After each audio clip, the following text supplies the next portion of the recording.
எல்லாருக்கும் வணக்கம். இந்த வீடியோல யுఎస్ఏ టాక్సెస్ పరి పరక్కలం ఈడేంది తమిళ మాట్లాడుతారు అనుకుంటారా? జోక్ చేశా.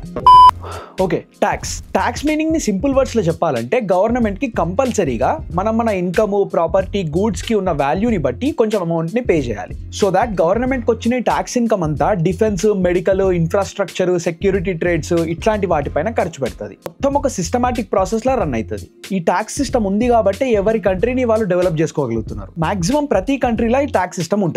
బట్ కొన్ని కంట్రీస్ లా like UAE, Kuwait, Qatar, Somalia, Maldives లాంటి కంట్రీస్ లో అసలు ట్యాక్స్ సిస్టమే లేదు. మరి ఈ ట్యాక్స్ తో వచ్చిన రెవెన్యూ మీదనే దేశం ఎకానమీ మొత్తం డిపెండ్ అయి ఉంటది కదా. మరి ఈ ట్యాక్స్ ఫ్రీ కంట్రీలు అసలు ఎట్లా మేనేజ్ చేస్తున్నారు అంటే డైరెక్ట్ గా వాళ్ళ ఇన్ఫ్రాస్ట్రక్చర్ ఇన్వెస్ట్మెంట్లు, టూరిజం, ఆయిల్ రిజర్వ్స్ లాంటి రెవెన్యూ సోర్సెస్ మీద డిపెండ్ అయి ఉంటారు. Different taxes. ఇంకా ట్యాక్సెస్ విషయానికి వస్తే ఒక్కొక్క కంట్రీకి ఒక్కొక్క ట్యాక్స్ సిస్టమ్ ఉంటుంది. లైక్ మన ఇండియాలో అయితే income tax, customs, corporate tax, GST ఎట్లనో వేరే కంట్రీస్ లో value added tax, ఫీకా taxes, excise duties అని ఇట్లా రకరకాలుగా ఉంటాయి. US tax revenue.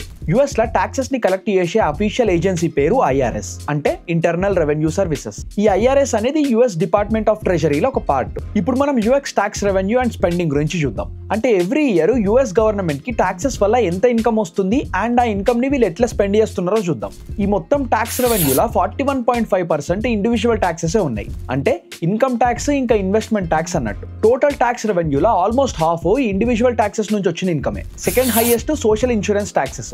దీంట్లో health insurance, retirement benefits, disability and survivorship benefits అన్నట్టు. థర్డ్ ప్లేస్ లో 17.6% తోని కన్సంప్షన్ ట్యాక్సెస్ ఉన్నాయి. కన్సంప్షన్ ట్యాక్సెస్ అంటే మనం ఏదైనా ప్రోడక్ట్ ఆర్ సర్వీస్ ని కొనుక్కుంటే దాని నుంచి కలెక్ట్ చేసిన tax. Example goods and service tax. ఇంకా ట్యాక్స్ రెవెన్యూలో 12.1% ఆక్యుపై చేసేది property tax.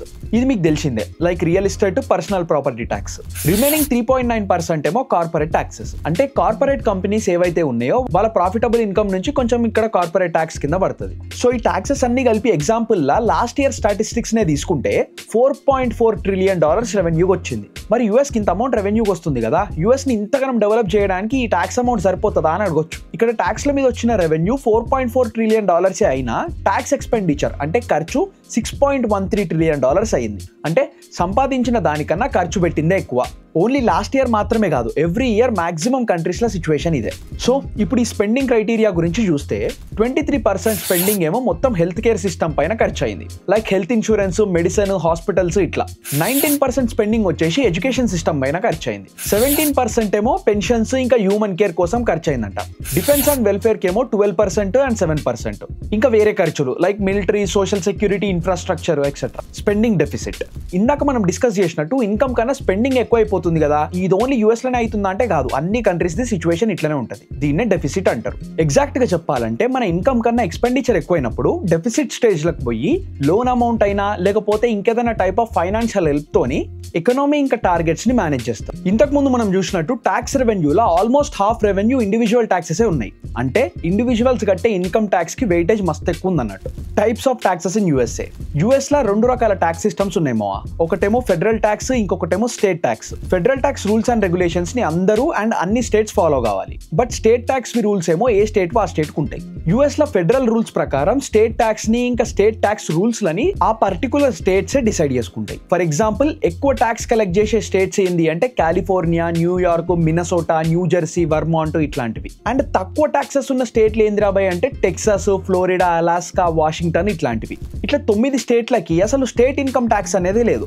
But still federal tax అయితే పే చేయాలి. స్టేట్ ఇన్కమ్ ట్యాక్స్ లేదు అన్నంత మాత్రాన అసలు ట్యాక్స్ సిస్టమే లేదు అనుకోవద్దు. ఎందుకంటే ఇందాక చూసినాం కదా, స్టేట్ ని బట్టి ట్యాక్స్ రూల్స్ చేంజ్ అయిపోతాయి. Tax season. యుఎస్ లో ట్యాక్స్ సీజన్ అనేది ఎవ్రీ ఇయర్ జనవరిలో స్టార్ట్ అయ్యి మిడ్ ఏప్రిల్ లో ఎండ్ అవుతుంది. అండ్ మనము ప్రీవియస్ క్యాలెండర్ ఇయర్ కి ఈ ఇయర్ లో ట్యాక్సెస్ ఫైల్ చేస్తాం. లెట్స్ సే ఈ ఇయర్ జనవరిలో మనం ఫస్ట్ టైం యుఎస్ కి ల్యాండ్ అయితే ఈ ఇయర్ అయిపోయినాక నెక్స్ట్ ఇయర్ మనం ట్యాక్స్ ఫైలింగ్ చేయాలి. అంటే ఈ year the next year the దాని తర్వాత ఇయర్ అట్లా. అదే ఒకవేళ లాస్ట్ ఇయర్ డిసెంబర్ లోనే యుఎస్ కి వచ్చినట్టయితే ఈ ఇయర్ లో కూడా మనం ట్యాక్స్ ఫైల్ చేయాలి. ఫర్ ఎగ్జాంపుల్ మనం 2023 లో ట్యాక్స్ ఫైల్ చేస్తున్నాం.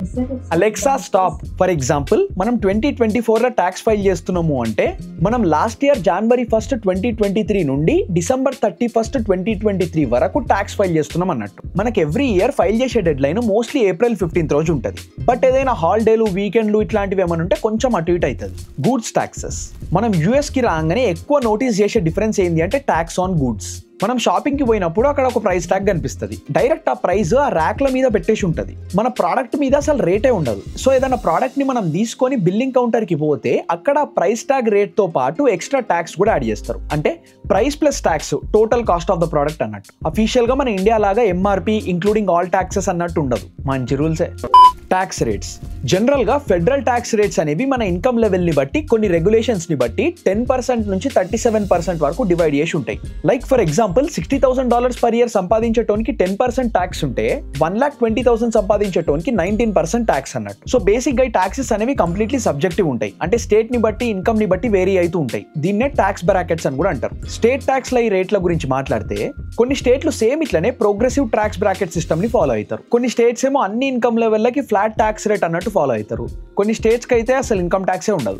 Tax filing actually tax filing గురించి సపరేట్ వీడియో ప్లాన్ చేస్తున్నా. బట్ ఎట్లనో ఈ టాపిక్ వచ్చింది కాబట్టి సింపుల్ గా చెప్పాలంటే మీరు యూఎస్ కి వచ్చి ప్రీవియస్ క్యాలెండర్ ఇయర్ లా మినిమం 1 డే ఉన్నా గానీ ఫ్యూచర్ లో మనకు ప్రాబ్లం ఉండొద్దు అంటే ఆ ప్రీవియస్ క్యాలెండర్ ఇయర్ ది ఈ ఇయర్ లో మనం ట్యాక్స్ ఫైలింగ్ చేయాలి. మీరు F1 వీసా అయినా CPT, OPT, STEM OPT or H1B visa ఏదైనా కానీ కంపల్సరీగా ట్యాక్స్ ఫైలింగ్ చేయాలి.